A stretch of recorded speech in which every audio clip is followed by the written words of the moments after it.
12 নম্বর রোডে যাবা? ভাইয়া আপনি রুদ্র ফ্রেন্ড না?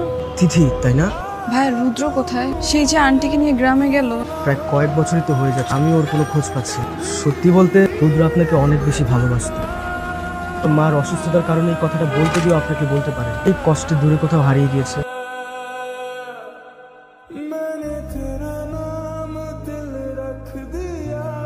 এই তিথি, কেমন আছো? তো বিশ্বাসই হচ্ছে না, সামনাসামনি দেখতে পাচ্ছি। তোমার মেয়ে না? মাশাআল্লাহ, পুরো তোমার মতো হয়েছে। হাজবেন্ড কে ইনি? ফ্রেন্ড, অনেক আগের বন্ধু। দুলা ভাই এই সেই রুদ্র। তিথি সেই না বলো ভালোবাসা, যার জন্য তিথি বিয়েটাই ভেঙে দিয়েছিল। তুমি হারিয়ে যাওয়ার পর প্রত্যেকটা সেকেন্ড প্রত্যেকটা মিনিট কতটা মিস করেছি। তোমার কি একবার ওই তিথির কথা মনে পড়েনি?